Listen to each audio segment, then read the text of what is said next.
ओम कृष्णाय वासुदेवाय हरे परमात्मने प्रणतः क्लेशनाशाय गोविंदाय नमो नमः।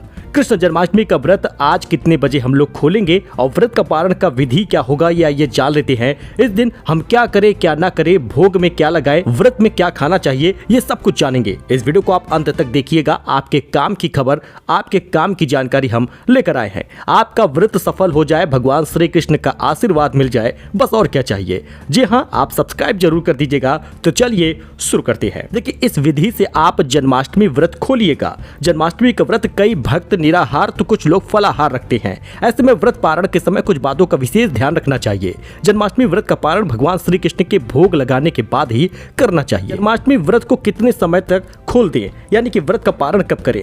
हिंदू शास्त्रों के अनुसार भगवान श्री कृष्ण का जन्म मध्य रात्रि को हुआ था। ऐसे में इस दिन कृष्ण भक्त उनकी पूजा अर्चना के बाद विधि विधान से व्रत रखते हैं और रात में 1-2 बजे के बाद जब श्री कृष्ण जी का जन्म हो जाता है, विधि पूर्वक व्रत का पारण करते हैं। इस बार 12 बजे से लेकर 12:44 तक शुभ मुहूर्त है 44 मिनट का, जिसमें विधि पूर्वक पूजा करिएगा। और ध्यान रहे कि एक बार सुबह आपने स्नान किया है तो एक बार शाम को भी स्नान कर लीजिएगा, जिससे भगवान श्री कृष्ण का साफ सुथरे तरीके से आप जन्मदिन मनाएं, उन्हें भोग लगाएं। ध्यान रहे कि उसी भोग के प्रसाद से व्रत का पारण करना है। ये पूजा का मुहूर्त कब है? भगवान श्री कृष्ण की पूजा का मुहूर्त 26 अगस्त को देर रात 12 बजे से लेकर 27 अगस्त देर सुबह 12:44 तक है। केवल 44-45 मिनट का मुहूर्त मिल रहा है, तो आप फटाफट पूजा करिएगा। सारा सामान पहले से तैयार रखिएगा। लेकिन दोस्तों, इन गलतियों की वजह से नाराज हो जाते हैं लड्डू गोपाल, दुखों से भर जाता है जीवन। आइए हम आपको बताते हैं। देखिए, जिस प्रकार से छोटा बच्चा नाराज होता है, उसी प्रकार से लड्डू गोपाल भी नाराज हो जाते हैं। इस वजह से नाराजगी ना हो, इस पर ध्यान दीजिएगा। भगवान श्री कृष्ण के भक्त अक्सर अपने घर में उनके बाल रूप यानी लड्डू गोपाल को विराजते हैं,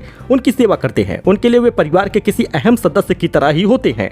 इस वजह से तामसिक भोजन इस दिन मत बनाइएगा, दूरी रखिएगा। चाहे कोई व्रत हो या ना हो, लेकिन तामसिक भोजन मत बनाइएगा। इसके साथ ही जन्माष्टमी के दिन आपको घर में ना ही चावल पकाने चाहिए, ना ही खाने चाहिए। आप काले वस्त्र का प्रयोग भी ना करिएगा, ना दान दीजिएगा और ना ही इस दिन काले वस्त्र पहनिएगा। आप तुलसी के पत्ते इस दिन मत तोड़िएगा। एक दिन पहले ही तुलसी की पत्ती तोड़ लीजिए, साफ सुथरा रखकर फ्रिज में रख दीजिए। उसके बाद भोग लगाइएगा जब 12:44 के आसपास, तब तुलसी पत्ती वही चढ़ाइएगा। जन्माष्टमी में तुलसी की पत्ती मत तोड़िएगा। गाय के बछड़े को या गाय को भूखा मत रखिएगा। नमकीन बिस्कुट का बहुत सारे लोग 56 भोग में इस्तेमाल करते हैं, तो ऐसा मत करिएगा।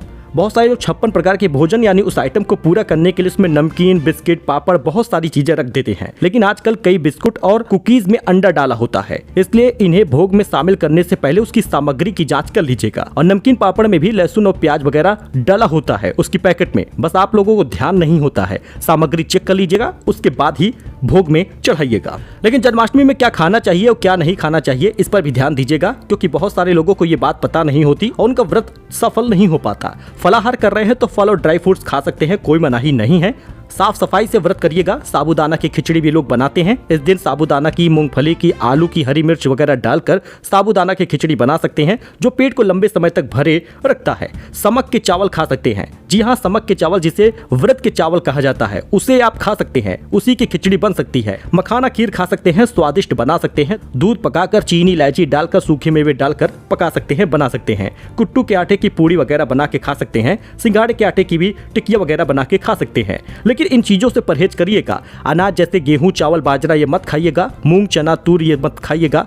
नमकीन चीजें जैसे नमक, मिर्च, मसाले मत खाइएगा। तामसिक भोजन, लहसुन, प्याज का इस्तेमाल मत करिएगा, न खाइएगा। और ध्यान रहे कि चाय, कॉफी भी बहुत सारे लोग व्रत में पी लेते हैं, तो ये मत करिएगा। चाय भी इस दिन नहीं पीनी है। कैफीन वाला ये ड्रिंक होता है, तो इसको बिल्कुल भी मत पीजिएगा। तो एक अपडेट था जन्माष्टमी व्रत में क्या करना है, क्या नहीं करना, क्या खाना है, कैसे व्रत को सफल करना है, व्रत का पारण कैसे करना है, पूजा का शुभ मुहूर्त क्या है, मैंने सब कुछ आपको बता दिया है। वैसे कोई कंफ्यूजन आपका बचता है तो कमेंट करके पूछिएगा, आपको उसमें भी सुझाव दिया जाएगा। सो मिलते हैं नए वीडियो में नई जानकारी के साथ। धन्यवाद।